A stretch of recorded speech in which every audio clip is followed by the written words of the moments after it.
welcome to Parks Bros. It's Drew here. I'm here to ride this thing. Montezooma the Forbidden Fortress has officially opened as of today, so let's go ahead and hop inside and get in line and hope we get a couple rides.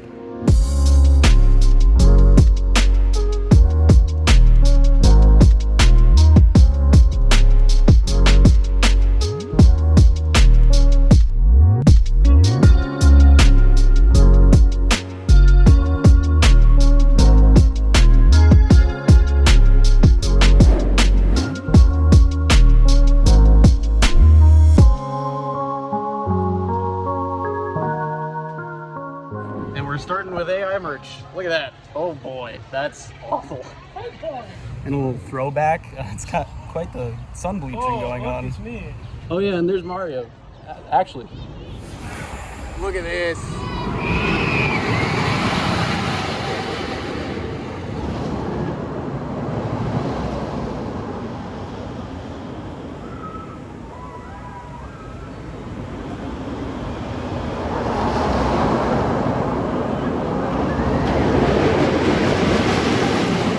What an unbelievable sight, seeing Montezooma going through this track again. Seeing mostly coasters. Anyway, Mario's back actually filming, so if you want to check out his video, it'll be there. But yeah, this is insane to see this in person again. I cannot believe it's been 4 years since I've seen this thing running. And another cycle should be happening soon, so we're gonna get another shot and then hop in line. It's weird seeing a little bit of that extra ride time at the end, but my main takeaway is how loud it is in person. Goodness, especially down towards the loop, the actual launch track is super loud.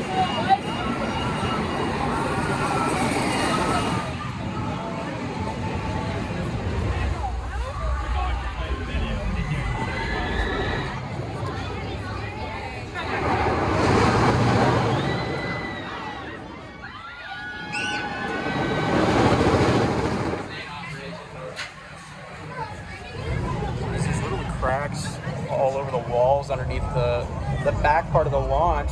You got lots of theming bits. This is really cool.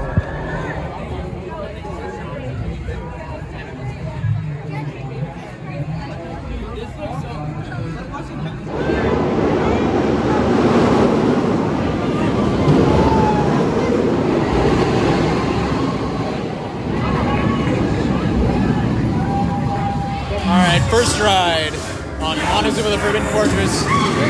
Oh boy! Oh! Wow! Okay. My bones are crushed. Yeah, damn. Back through. Oh. Back spike. A little bit of air.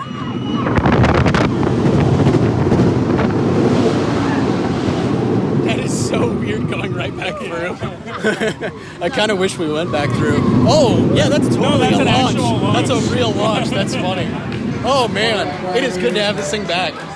As you exit, it's actually double wide stairs on the way down. I think this is actually a big improvement, especially with how crazy it is when you hop off a train. Speaking of which, here comes the next launch.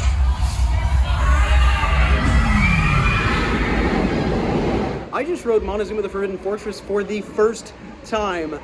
Wow, I have a lot of thoughts. It is awesome, first and foremost. It does stink that we had to wait 4 years, but man, they made the wait worth it. It is so much improved all around. The theming is incredible. The trains are very comfortable.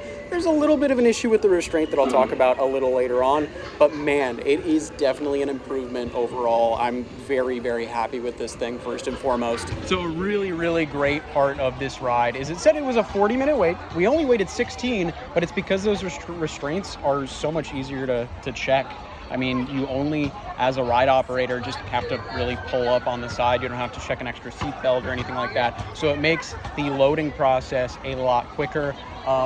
Those restraints are a little odd at first to get used to. I will say the seat is very cushy and very comfy. The kind of seat belt over your collarbones are maybe a little tight. They kind of lock like a seat belt does in a car, which does make it a little bit uncomfortable at portions, but I could definitely see that not really being that much of an issue, especially with how forceful that loop is. Goodness, it's like they're launching it through faster than they used to with how forceful it is. And to be completely honest, the launch is one of the biggest changes on the ride, and you feel it. It's definitely not as punchy at first as it used to be with the flywheel launch, but I will give it this. Once it gets up to speed, it definitely is a little bit forceful, and man, when it puts you through that loop, both forwards and backwards, I feel like it pulls a little bit more in terms of positive Gs. You don't really get too many negatives on the spikes, but honestly, I feel like the G difference makes up for it. I think it's awesome. By far, the biggest positive with everything is the theming of everything. You can kind of hear the wannabe Sala in the background right now, I'm sure, over the speakers, and there are so many little Easter eggs and just tons of cool details all around that really make this almost on par with Jaguar's Cube. It's really, really cool. Like, yeah, you can see as we pop back in line, this is underneath the back section of the launch here. You can literally see a story playing out. One of these conquistadors tried to steal an idol, and his head got crushed.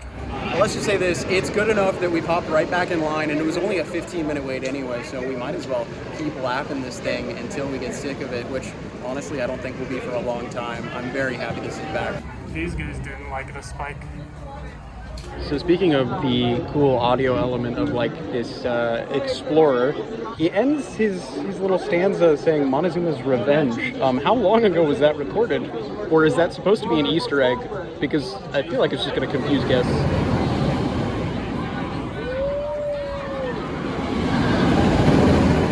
Unfortunately, 20 minutes into our wait for the second ride, it's currently stopped on the launch track. So hopefully they get it running again in just a couple minutes here. After the train has shimmied back and forth in the station for quite a long time, they ran what seems to be the intro spiel as well as the effects, and then it didn't launch. Oh boy. Finally back up, maybe.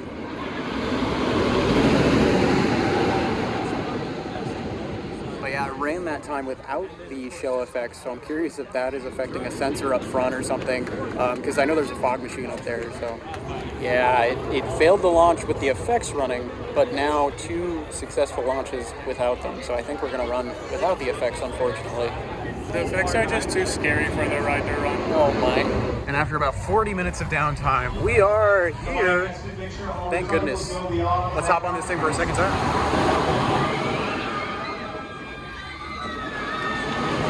Goodness gracious.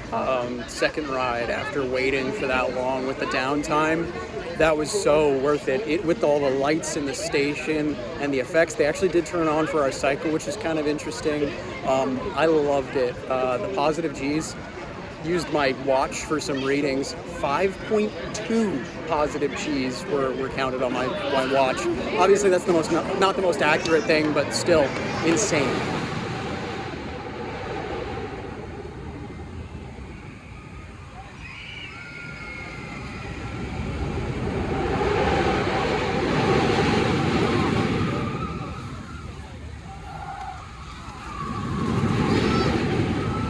Trying to get one more cycle of footage. It broke again. Yeah, it's a bummer. It's a real bummer. I mean, obviously opening days are going to have these issues, but yeah, dang man. Hopefully we'll get one more ride tonight, but let's go get some food and maybe go ride something else. Now, since Montezuma went back down, we're gonna run all the way around the park, look at Summer Nights, look at Crafty's Kitchen. We're gonna see a bunch of cool stuff today, and hopefully get a couple more rides. I always love the vibe during Summer Nights, and it's really interesting on these weeknights especially, because realistically the after work crowd will get here around 3 or 4, and then they all leave around 8, so we've still got about 2 hours of the park being open, and the crowds have disappeared, which is really nice. After stopping hot dog brisket. Yeah, after stopping in at the Boardwalk Barbecue, Mario encountered some hot dog tasting brisket, or it was tri-tip, right? It was tri-tip. It wasn't brisket. It was hot dog. Oh, well, yeah. Unfortunate how the food quality has gone at that restaurant. It used to be my favorite in the park. But something else of kind of lower in quality, it seems, is Accelerator. It's been down for over a month now, unfortunately. It was supposed to come up at the beginning of this month, and it's still mysteriously down. I would love to see some more communication about what's happening with this beloved ride. I know it's always had its issues, but yeah, it's kind of a bummer to see this not running around Well, Montezuma's finally back. Haven't quite seen a cycle for hang time in a little while. We're gonna walk up on it, see if this is also experiencing downtime, but the lights seem to indicate it's going up the lift. Okay, cool, it is. Awesome. So good to know it's not also experiencing downtime. However, the lights are definitely throwing a little bit of a fit. Would you look at this? Crafty's Kitchen, chicken and fries. This is replacing Johnny Rockets. It should be, I believe, officially opening tomorrow, or at the time of this video probably coming out, it will be today, August 7th. So yeah, they've got the preparations going. They're actively working on the inside, making sure everything is prepped. It looks really nice inside. I love how it looks on the outside. I'll have to find the menu somewhere if I can. It looks like it's already up. I was just barely able to see the menu on the inside. They have hand-breaded chicken, including tenders, wings, and a couple of different chicken sandwich options. They're all kind of on the pricier side, like $17, $18, even up to $20. And then on top of that, they do, of course, have some boysenberry and strawberry pie. So, gonna be interested to see how this works out. Hopefully it's more successful than Johnny Rockets, that's for sure. And I love that it's all themed to the ride next door, Berry Tales, which is currently blocked by this palm tree. After walking around a little bit, grabbed our skips for having a prestige pass. Got to ride on Sierra Sidewinder, which was awesome. And now we're walking back to Montezuma. Currently, there are a bunch of supervisors and other employees standing around in the station. I don't think it's reopened since it went down earlier when we left.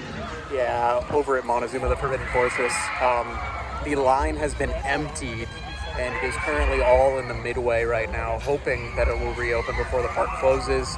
Yeah, not looking very positive right now, but who knows? We've got about 30 minutes till the park closes now. Hopefully it reopens, because this is officially its opening day, and it would be a bummer if it wasn't able to finish it. One major positive with Montezooma opening officially is that the entirety of the new Fiesta Village is done and well themed and looking phenomenal all around. I mean, even Soul Spin over here, getting its new decals a couple years ago, just looks fantastic.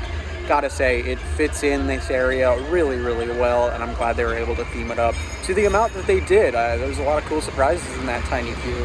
All right, so since Montezuma is probably not going to open up in the next half hour, we're going to ride Ghost Rider, which is only an hour wait, supposedly. So let's go ahead and put our stuff in a locker, and then hop on and get my first night ride on Ghost Rider in what seems like forever. Holy moly. Ghost Rider night rides, row 11. I sometimes forget how good that truly is. I love this thing. I will say though, I do still think it might have the best night ride in California, but that might change with Hollywood Drift. All I could think during half of that ride though was, man, do I prefer Hollywood Drift? I think I might, which is crazy. Obviously this is still the best wooden coaster in California, and especially a wooden night ride, but yeah, I don't know. This thing's incredible.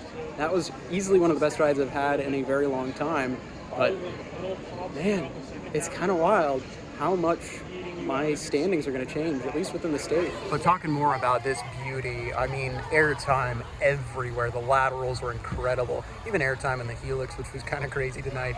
Yeah, an absolutely unbelievable experience. Everybody's got to do this at night, right, Mario? Yeah. I mean, it is one of the quintessential night rides, especially in this state, and definitely on the West Coast. But yeah, what a phenomenal experience. I thought you meant in this state, like in this current way it exists at night.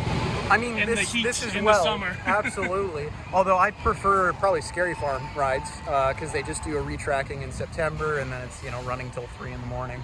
But yeah, that's pretty hard to beat though, compared to the rest of the year. But since it's now 10:10 almost, the park closed about 10 minutes ago, so we've got to head out and watch the rest of that queue filter itself out. And that practically does it for our day at Knott's Berry Farm. Honestly, really productive. 4 rides in 4 hours ain't too bad at all, especially during summer, and with it being Montezooma the Forbidden Fortress's official opening day, which is still really weird to me. I definitely feel like it should have been a soft open, if anything, but them making it official is a little odd, to say the least. But yeah, I gotta say, as Mario's trying to block all my light, it was pretty cool hanging out with him. He's making more content, supposedly, potentially. as he's going around, trying to make me quiet, I guess, or pick my nose. But yeah, what an incredible day. I'm glad we were here. The ride is phenomenal, Montezuma, when it's working at least. But it would be really, really great to see that running more consistently, especially after being down, I think, for almost 3 of the 4 hours we were here, which is a real shame. I feel really bad for everybody that lined up later in the night that wasn't able to experience it. Hopefully they're able to come back soon. But yeah, really excited that is finally open after 4 years. And man, that Ghost Rider ride is always incredible. And Sierra Sidewinder too, that was so much fun. But yeah, insane stuff. We're going to be back here soon. There's going to be a review for Montezuma as well coming out very soon. Because realistically, it feels like a completely different ride. But I just want to say a huge thank you to everybody who's watching this. It really means the world. It's crazy to think that this is yet another ride that I've experienced the opening day for here at Knott's Berry Farm. But yeah, if you haven't yet, make sure to subscribe if you're still around, and hopefully I'll be seeing you soon, or as I like to say, I'll see you on the next ride.